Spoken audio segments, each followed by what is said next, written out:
The next talk will be by Victor Putrich.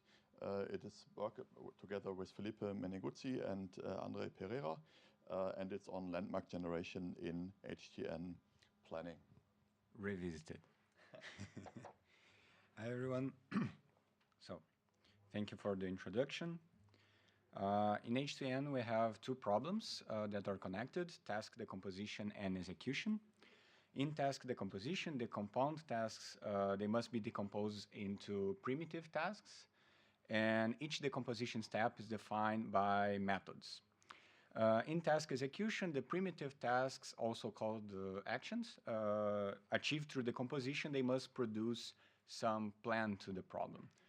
So in HTN, there might be different solutions to the same problem, but something that usually happens that are problem features, we know they must happen in any possible solution to the given problem. So this is what we define as landmarks. So landmarks are an interesting resource for planning systems. There are different applications for it, for example, for problem decomposition, goal recognition, and a lot in heuristic search. So this is not a new concept in the planning community. They had a huge impact in classical planning and many other formalisms, for example, in HTN. But specifically in HTN, we have a very limited research and understanding on how to generate and use them. So my work is about generation, and this is an interesting problem because ideally we want to generate, to detect every landmark to our problem, but doing that is not feasible. So what we usually do is to relax our problem and detect landmarks under these relaxed assumptions. So to gain tractability, we lose completeness, basically. So there are two important words for mine to happen. The first is these mandatory tasks. This was an initial definition of what a landmark is in HTN. Here, a mandatory task is a task that must happen in any possible decomposition sequence of the initial tasks for my ongoing problem. But in mandatory tasks, we ignore task executability, which means any dependencies or landmarks that comes from making primitive tasks executable, they cannot be detected. Then we have the work from Daniel Heller and Pascal in Endor graphs in HTN. So they have this Endor graph encoding where they compute landmarks in it, and in this encoding they connect this decomposition with executability. So we are going to refer to their encoding the bottom-up graph to differentiate to mine. So in this encoding, they can capture dependencies to make primitive tasks executable, but still they lose some information in the hierarchy that in principle we could capture. So this is a visualization of what we have before my work. The mandatory tasks are dominated by these bottom-up landmarks. Both of them are polynomial, and both of them are dominated by these DOF landmarks. This is just a conceptual model. It's a set of relaxations in HTN, delete and ordering free relaxation, and deciding landmarks in it is going to be hard anyway. So. And here is where my work goes. So we have this extension to the Endor graph approach with a new Endor graph called the top-down graph that capture dependency relations over the components in the hierarchy that we miss in the bottom-up. And then we combine information from both bottom-up and top-down in the bidirectional landmarks. So with our new approaches, we dominate the bottom-up and mandatory. They are polynomial, and they still dominated by this DOF. So let me introduce this very simple problem in HTN, which I'm going to use in the presentation. So we are going to follow the definitions from previous authors on grounded HTN. We define a problem as a set of facts, the compound tasks, the primitive tasks with preconditions and effects, methods, and an initial task network to accomplish an initial state. So for this given problem instance, we have X and Z true in the initial state. We have an initial task T that must be decomposed into some plan, and two methods for it. So M1 decompose T into primitive tasks A, B, C, M2 decompose into B, and the preconditions for A, B, C are X, Y, Z in this order, and Y is an add effect for A. So before trying to solve the problem, we might want to detect landmarks for it. So X and Z, they are trivial landmarks. They are true in the initial state. So any plan hold it in the initial condition. They don't add too much information for the problem, but anyway. T is also trivial, but is defined as a mandatory task because we always start at this in this problem instance in T. B is also a mandatory task because the two decompositions achieve is B, and because B is primitive, its precondition needs to hold, which makes it also a landmark for the problem. So because this precondition is not true in the initial state, its achiever is also a landmark because in this problem we only have one achiever for it. So task A is a landmark. And these landmarks, they can be captured by the existing approaches, but we have two other landmarks to exemplify. So because A is a landmark, it needs to be achieved through decomposition. And there is only one method to do that, which is method M1. So M1 is a landmark. And in HTN, every time we select a decomposition, we must comply with every subtask in it. So if M1 is a landmark, all subtasks are landmarks, which makes C a landmark for the problem. So this is a high-level idea of what landmarks are in HTN, but we need an algorithm to actually compute these landmarks for large problems. And this is the approach from Daniel Heller and Pascal. So basically, we have this Ender graph encoding for the problem, the bottom-up graph. So in this Ender graph, we have end nodes that are the primitive tasks and methods, or nodes are the compound tasks and facts. We also have initial nodes that are facts in the initial state and goals in the initial task network. So for the example, X and Z are initial nodes and T is a goal. And we have edges connecting the components to capture dependency relations over them. And it's called a bottom-up graph because we have this bottom-up construction of the hierarchy. So the subtasks pointing to methods, pointing to compound tasks. So we build this Ender graph, and then we need to propagate landmark information over them. And for that, we need to compute this structure called landmark table, which is basically a table of landmarks, where each vertex is an element, so we need to compute landmarks for each node in this graph. And this is the same as computing inevitable predecessors for each one of them. So we're going to update this landmark set using these three update rules. For initial nodes, the landmarks is the node itself. For OR nodes is the node and the intersection over predecessors. For end nodes is the node and the union. So we use a fixed point like Dijkstra or value iteration to compute this table. And after termination, the landmarks for the problem are in goal nodes. So for the running example, we have here the landmark table, and the landmarks for the problem are in T. So the landmarks of T are the landmarks for the problem we are trying to compute it. So T, X, A, Y, B, which means M1 and C are not detectable landmarks for this approach. And the reason is because the landmarks here we can detect are the landmarks to decompose T. But M1 is not a landmark because of T, is a landmark because it's necessary to achieve A through decomposition. So this relation between A and M1 is not captured in the bottom-up graph. For that, we would need M1 to be a predecessor of A and not a successor. And C requires to know that M1 is a landmark anyway, so we miss it too. So this leads to the new approach. The top-down graph basically is a second encoding in a top-down view of the hierarchy, and for that we need to change the directions of edges between tasks and methods. We need to include new nodes between methods and subtasks to actually the landmark propagation be sound. Initial nodes are facts in the initial state and tasks in the initial task network, and goal nodes are every landmark we detected by the bottom-up graph. So the idea here is to capture additional dependencies for the landmarks we already know. So it's an Ender graph, so the landmark propagation algorithm is the same. And the landmarks for the goal nodes are landmarks we already know, so they are landmarks for the top-down still by definition. And as you can see in the example, M1 is a landmark for A because it's a necessary predecessor, which makes it a detectable landmark for the problem.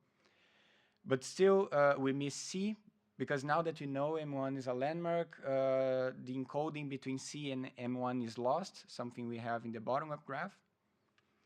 So we need to do one last step, which is the bidirectional landmarks. So the bidirectional landmarks comes from the idea that the bottom-up and top-down have complementary information, so we can use both to extract landmarks. So the algorithm is basically compute both tables, and for every landmark we find in one graph, we check its entry in the other and keep expansions until termination. So yeah, pretty simple. So for the running example, we have here the bottom up, the landmark table, the landmarks we can detect, then the top down, we expand with M1. And now that we know M1 is a landmark, we check its entry in the bottom up graph and C is a necessary predecessor for M1. In other words, it's necessary to justify M1. So this is a justification graph. This is something important, but it's in the paper anyway. So for this example, we found every landmark. So we want to see what happens in benchmarks in the IPC competition, basically. So we have a summarization of the experiments we run with our new approaches in the last competition in total order HTN planning. We use memory and searching time limitations for each problem we try to solve, the implementation on the planning system. So we compute these landmarks as a pre-processing step, and then we derive a heuristic estimate with it. Basically, we track the number of unfulfilled landmarks for each search node. This is the landmark count heuristic. It's non-admissible. So the summarization of the results are in this table. The three first rows are the counting of landmarks each approach can detect, and the values are rescaled, and we set bottom up as the reference. So we can increase by 37 and 87% the number of detectable task landmarks with our new approaches. Method landmarks increase a lot. And fact landmarks, we detect a few more landmarks with the bidirectional, basically. And so the average computational time is not a problem, is not an overhead, because we simply compute a second ender graph encoding for the problem, and bidirectional is quite inexpensive. And trying to solve the problem, so the geometric mean on node expansions decreases by 40%, and coverage increases, which means this information we are getting, this additional information, is useful for the planning system. So drawing the conclusion, we have these two new approaches. They are sound, polynomial, and they dominate the existent bottom-up approach. They are still dominated by DOF, and we have a highlight. So for example, the bottom-up has this big limitation on detecting method landmarks, and we increase these detectable landmarks a lot, okay? And also it's worth to mention that this was part of my master dissertation entitled New Strategies on Landmark Generation for HTN Planning. And there I covered two more topics, which the first is these DOF landmarks. I actually show how to compute them and compare to the polynomial approximations. And then we deal with disjunctive landmarks for HTN planning. Basically, we use landmark cut to compute these disjunctions, but we use the bidirectional ideas to make it more informed. So yeah, that's it. Thank you.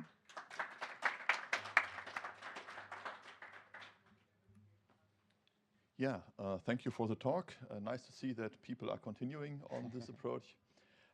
So are there questions?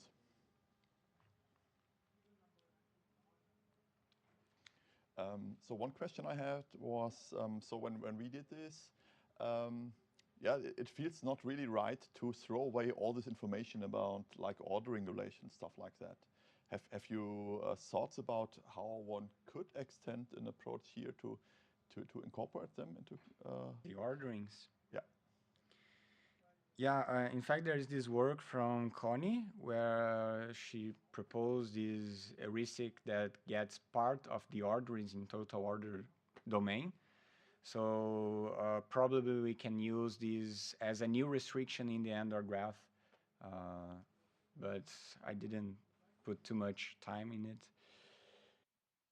We can discuss it later. Thank you. Questions?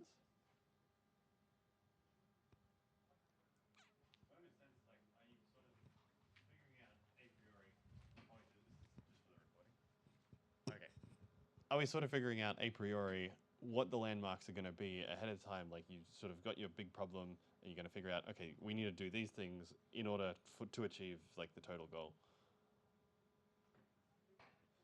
Bit of just a clarification question. Okay, so what is the purpose of landmarks? Yeah, well, as opposed to say we run an A-star search through, I guess, through our planning problem, and the solution is going to tell us like, we follow this path all the way to the goal. These are the landmarks these are sort of the landmarks that we have to hit. What is, I guess, the crucial difference that you're addressing here in comparison to that? Actually, this I use normally the landmarks as the sub goals and track the number of unfulfilled landmarks to like measure progress to the solution. But okay. Here the idea is how to detect these landmarks. So not to, the use is not the main focus. So maybe another comment. So if you look at the winners of the last IPC, they actually use landmarks and they combine. So they have a two-fringe system. So doing a sort with two fringes, and one is sorted with this landmark count, and one is sorted with like an HTN heuristic, something like that. Yeah, so landmark, you can combine these landmarks with other heuristics. Like the third topic in my dissertation, and actually make another heuristic more informed using these landmarks I detect with this information. We still would have some time for additional questions.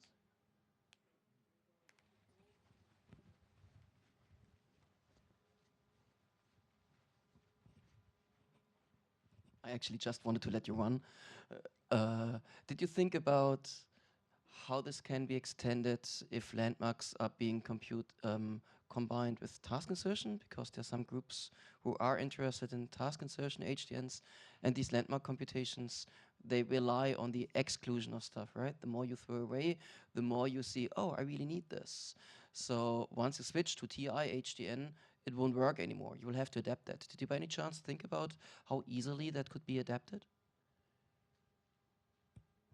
So what do you mean to identify landmarks when you consider the task insertion setting? So the work from Scherer actually does that, the bottom-up, right? If I'm not wrong, you can correct me. So the bottom-up graph actually assumes this task insertion relaxation. So probably the landmarks there are the complete under this setting. I think it's not quite that easy, but yeah, we can take it offline. I was just okay.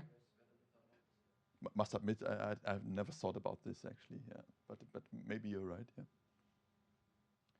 Yeah. Maybe another quick question.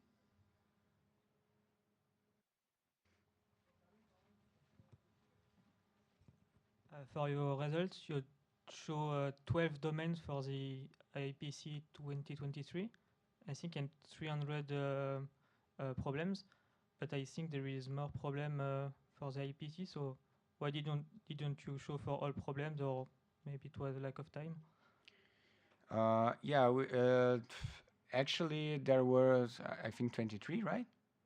Yes. So some of them, they were not interesting for us, so we can extract more information with it. So this was the most interesting ones, so that's the reason. Okay, let's thank the speaker again. Okay.